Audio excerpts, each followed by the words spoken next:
Bisa dimulai. Assalamualaikum warahmatullahi wabarakatuh. Kami akan menjelaskan yang berkaitan dengan metode Smarter untuk memenuhi kebutuhan tugas di mata kuliah Sistem Pendukung Keputusan. Kami terdiri dari dua anggota dengan nama anggota Aditya Bangun Senjaya dan saya sendiri yaitu Muhammad Ridwan. Baik, untuk penyampaian materi yang pertama mungkin akan disampaikan langsung oleh Mas Aditya Bangun Senjaya dan akan dilanjutkan oleh saya sendiri. Jika penyampaian yang pertama itu sudah selesai, maka akan saya lanjutkan. Ini adalah tampilan login, halaman login. Untuk kodenya itu ada login.php. Untuk ini ada fungsi session start untuk menyimpan informasi login. Selanjutnya kita akan mendefinisikan array untuk menyimpan username dan password.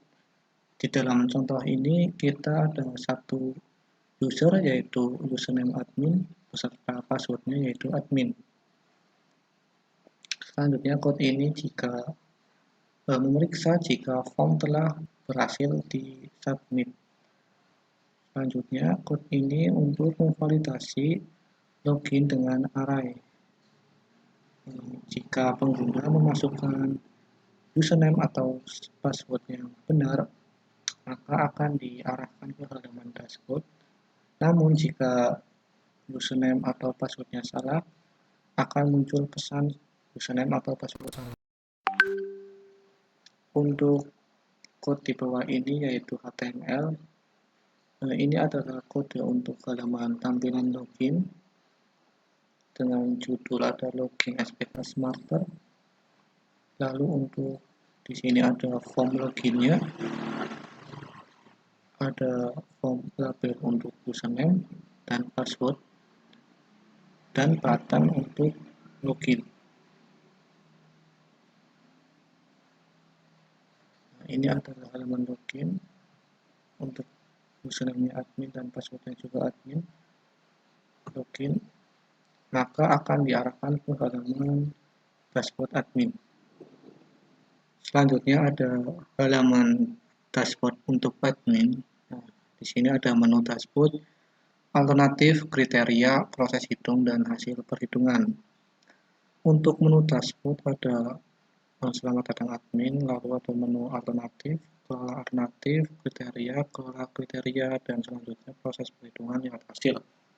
Jika diklik maka akan masuk ke alternatif, kriteria maka akan masuk ke kriteria. Nah, untuk lihat hasil maka akan muncul ke proses hitung. Oke, untuk tampilan kodenya itu ada index.php di sini. Kode yang pertama itu ada fungsi session start di sini untuk menyertakan session untuk mengecek apakah user sudah login di lokasi login.php. Selanjutnya ada code untuk username, ambil username dari session. Selanjutnya ada kode tipe HTML dengan judul dashboard SPK. Selanjutnya untuk menu sidebar-nya list menu ada dashboard alternatif, kriteria, proses hitung, dan hasil perhitungan. Ini untuk di main kontennya ada teks selamat datang dengan kode username. Jika username-nya admin maka akan muncul di sini selamat datang admin. Lalu ada lagi paragraf untuk selamat datang di sini dashboard sistem SPK Smarter. Selanjutnya di sini ada menu untuk alternatif. Di sini untuk menu kelola alternatif maka akan diarahkan ke alternatif.php. Sama juga di sini ada menu kriteria maka akan diarahkan ke kriteria.php dan juga proses perhitungan akan diarahkan ke proses.php. Selanjutnya ada halaman alternatif. Di sini ada form untuk menambahkan dosen dan untuk ada tabel daftar dosen. Di sini ada daftar dosen yang sudah kelompok kami masukkan. Saya akan mencoba untuk menambahkan nama dosen dan NIDN-nya. Tambah dosen. Data tersebut akan muncul di tabel berikut. Coba edit. Ubah NIP-nya menjadi 2345. Simpan perubahan. Data berhasil diedit. Selanjutnya data akan dihapus. Maka data tersebut akan terhapus di tabel. Untuk kodenya yaitu alternatif.php. Untuk kode pertama yaitu untuk inisialisasi array dosen jika belum ada di sesi, yaitu mengecek array iset session alternatif jika arraynya sudah ada, maka jika belum ada maka akan mengambil data dari ID, nama, dan NIP. Selanjutnya kode untuk menambahkan alternatif dosen, mengecek apakah array request untuk iset post tambah untuk menambahkan data baru, lalu ID ini untuk dihitung berdasarkan jumlah elemen di session alternatif ini. Lalu untuk nama dan NIP diambil dari input post. Lalu untuk menambahkan data baru menggunakan format array asosiatif, yaitu session alternatif menggunakan operator ID, nama, NIP. Selanjutnya untuk menghapus alternatif dosen ada kode untuk mengecek apakah ada request menghapus, iset get hapus, mengambil nilai dengan ID hapus, $get hapus, lalu memfilter array dari session alternatif, array filter untuk menghapus elemen yang ID-nya sama dengan ID hapus, $ID hapus. Selanjutnya adalah menggunakan array value yaitu untuk reindex array. Untuk kode selanjutnya yaitu untuk mengedit alternatif dosen, yaitu mengecek apakah request untuk mengedit data iset $post edit. Jika ada maka mengambil ID edit $post ID, lalu melakukan pada array $session alternatif untuk mencari elemen yang ID-nya itu sama dengan ID edit. Jika ditemukan maka memperbarui nilai nama dan NIP pada elemen tersebut. Di sini untuk menggunakan unset $alternatif untuk mencegah efek samping menghapus referensi dari literasi. Di bawah ini ada kode HTML-nya dengan judul alternatif dosen, SPK dosen terbaik. Lalu ada sidebar-nya, menu dashboard, alternatif kriteria, proses hitung, hasil perhitungan. Lalu ini heading-nya ada alternatif dosen, ini ada form tambah dosen, heading tambah dosen. Di dalam formnya ada label untuk nama dosen, placeholder masukkan nama dosen, lalu ada label untuk NIDN, masukkan NIDN dosen, lalu ada button submit untuk menambahkan dosen. Selanjutnya ini adalah code untuk tabel alternatif dosen dengan heading daftar dosen. Lalu di sini ada jumlah kolomnya ada 4 dengan no, nama dosen, NIDN, dan opsi. Untuk opsi atau codingan ini yaitu untuk opsi edit button, lalu ada opsi untuk hapus button. Selanjutnya untuk modal edit, ini ada fungsi untuk mengedit data alternatif, ada form untuk heading edit dosen dengan form labelnya itu nama dosen, NIP, lalu ada button tipe submit untuk simpan perubahan. Selanjutnya ada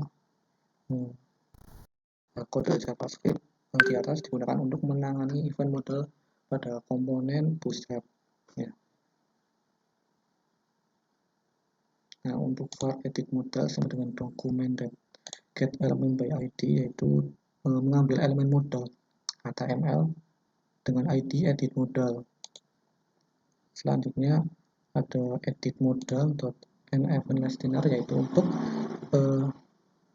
dipanggil saat modal ditampilkan, yaitu adalah event Bootstrap untuk membuka modal.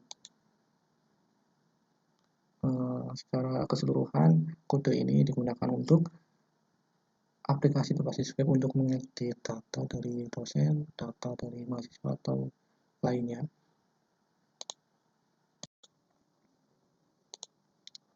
Selanjutnya ada halaman kriteria. Di sini ada menu untuk menambahkan kriteria dan juga ada tabel untuk melihat daftar kriteria.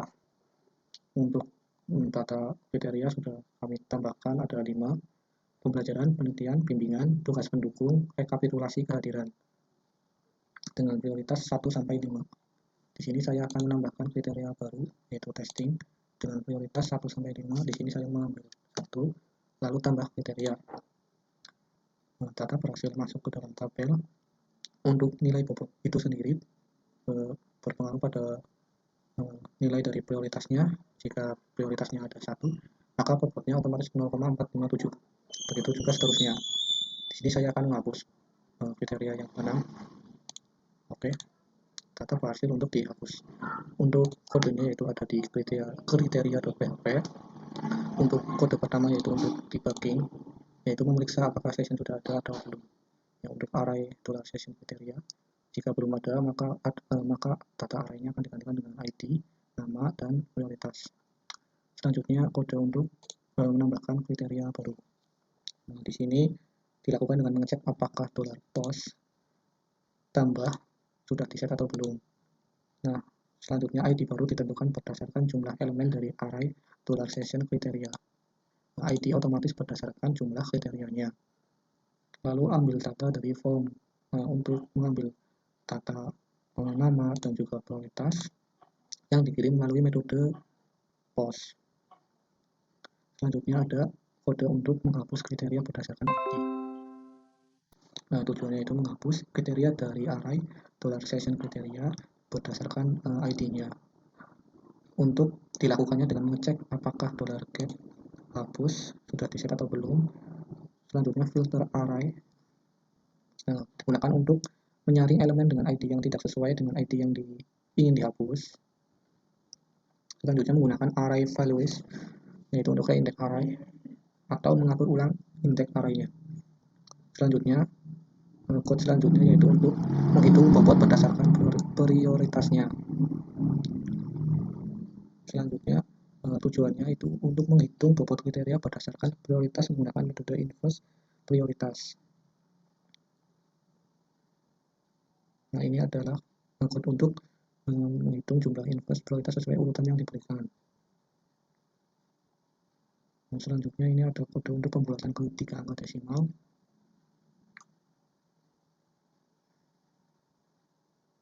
Selanjutnya kode di bawah ini ada halaman untuk kriteria dengan judul kriteria sebagai dosen terbaik.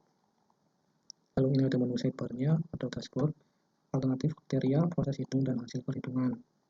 Lalu ini ada main kontennya untuk hitungnya kriteria dosen. Lalu ini ada form untuk menambahkan kriteria, ada form label untuk nama kriteria, prioritas, lalu ada button submit untuk tambah kriteria. Sedangkan di sini kode untuk tabel daftar kriteria. Nah, di sini ada 5 kolom, ada nomor, nama kriteria, prioritas, pokok, dan opsi. Selanjutnya di sini ada opsi untuk hapus. Mungkin itu saja penjelasan dari saya. Untuk menu selanjutnya, proses hitung dan hasil perhitungan akan dilanjutkan oleh rekan saya, Mas Ridwan. Waktu dan tempatnya persilahkan. Terima kasih. Ya, saya lanjutkan pada menu input nilai alternatif dan kriteria. Di sini sudah saya masukkan nilai input pada di waktu pengerjaan saya yang sebelumnya, juga sudah bisa dilihat dari masing-masing nilai sudah saya input, mulai dari pembelajaran hingga rekapitulasi kehadiran. Sebelum kita bahas ini, kita akan sedikit menampilkan dari source code yang connect dengan proses ini. Source code-nya kita cek pada proses. Di sini ada menu pembelajaran dan lain-lain, juga masih banyak isi yang ke bawahnya. Yang mungkin untuk berdasarkan source code kita menggunakan bahasa pemrograman PHP seperti pada umumnya. Cukup ya kalau untuk source code-nya. Singkat saja langsung kita bahas ke project-nya. Di sini kita telah memasukkan nilai yang sudah kita masukkan untuk 3 dosen kita sendiri dengan pembelajaran untuk Pak Asep yang pertama itu 92.0909 dan sekian. Begitu juga dengan Pak Fatulo dan juga Bu Mega. Ini sudah masuk, sudah diinput ya teman-teman. Jadi kalau sudah diinput, otomatis kita juga bisa melihat hasilnya, bagaimana hasil dari inputan ini yang telah kita kerjakan. Ini untuk hasil utility-nya kurang lebih seperti ini. Oke, langsung kita cek menu di hasil perhitungan dari jumlah ini semua, berapa nilai yang paling maksimal dan berapa hasil yang paling minimal. Jadi kita harus bisa mengetahui yang maksimal berapa dan yang rendah berapa. Oke, kita buka saja untuk yang menu hasil perhitungan. Jadi setelah kita buka hasil perhitungannya, di sini sudah tertera yang paling unggul itu Mega peringkat pertama, dan yang kedua itu Pak Fatullah, dan yang ketiga Pak Asep. Jadi kesimpulannya adalah kita baru saja berhasil membuat dengan materi sistem pendukung keputusan smarter, ya walaupun nggak seberapa tapi kita seenggaknya sudah mencoba sampai sini gitu teman-teman. Ya, jadi mungkin itu saja dari awal hingga akhir yang dapat kami berdua sampaikan dari Mas Aditya Bangun dan Muhammad Ridwan. Saya sendiri kurang lebihnya mohon maaf bila ada kata-kata yang kurang berkenan ataupun penyampaian yang masih kurang jelas, mohon dimaafkan. Kami akhiri. Wassalamualaikum warahmatullahi wabarakatuh.